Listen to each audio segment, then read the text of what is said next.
Hi, I'm Rachel from Menopause Cafe charity.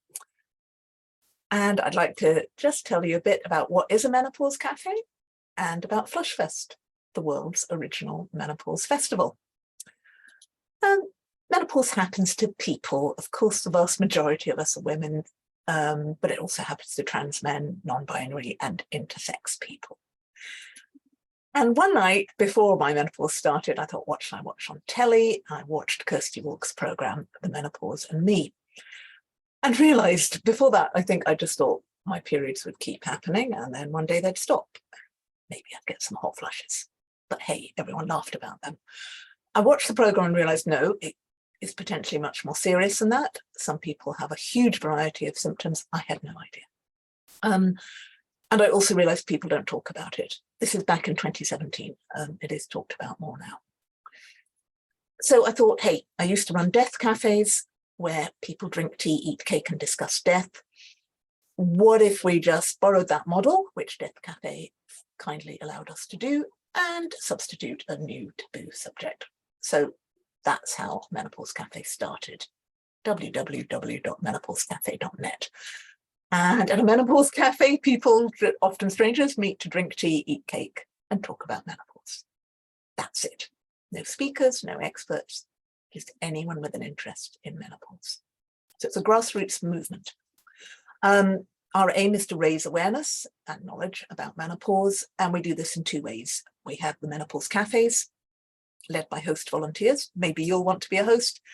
And these discussion groups are held worldwide, online and in person. And we also have our annual Menopause Festival, Flushfest.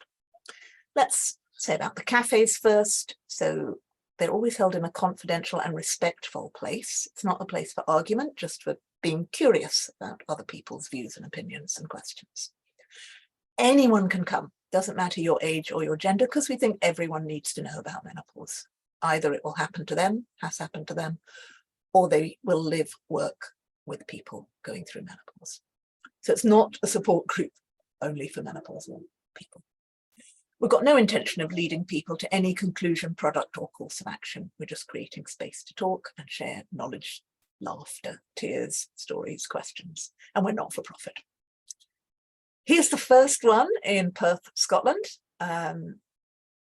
which was lovely, and that's inspired us to have a network of hosts worldwide.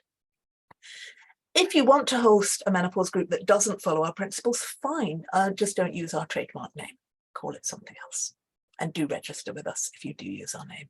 The top things people say after a menopause cafe, which touch me, are now I know I'm not alone. People feel really lonely. And now I know I'm not going mad. These strange symptoms like forgetting things or getting more irritated or angry than usual, more tearful than usual, having itchy skin, now I know what they're about and that there's a way through it and it's not all bad. So that's why I run them and why our volunteers host these events. We've now had, I think, 1,000 cafes in 5 different continents, and it keeps spreading because new wonderful volunteers offer. We've got government awards. We're a registered charity. Kirsty's our patron. Thank you. Trademark term. Here's the tiny committee of volunteers in Perth. And various workplaces hold menopause cafes. It can be in your neighbourhood cafe open to the public or within an organisation just for your colleagues. We've got a guide on the website if you want to know how to host one. Read the guide, find a buddy, register with us. It's simple.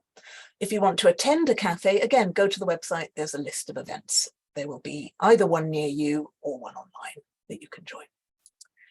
We announce the principles at the beginning, get people into small groups, breakout groups or physical groups, and you just all say what your interest in menopause is. Maybe you're there to help your mum or your partner or yourself. Every 20 minutes or so, change to a new group. And at the end, we invite you to say what you found useful. And most people, as I've said, feel less lonely and more informed, perhaps more confident to go and talk to their doctor. If it's held in the workplace, it can lead to all sorts of other events like training managers and so on. And Flushfest, just briefly, in 2022, Kirsty interviewed Nicola Sturgeon, the First Minister of Scotland. What's it like being a working woman going through the menopause? What if you have a hot flush when you're taking First Minister's question time? You can watch that talk on our YouTube channel.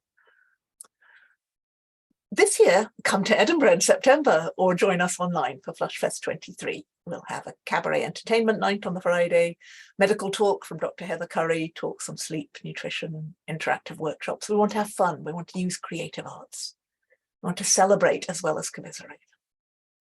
And Val McDermott, famous crime author, will be talking with her wife, Jo. What's it like living with a menopausal partner? So do join us, book your tickets, Google Flushfest. And if you can help us, we'd love to have volunteers, sponsor the festival, publicise it. If you've got expertise in applying for grants, we could do with grants. And please follow us on social media. That would be a great help. Thank you very much.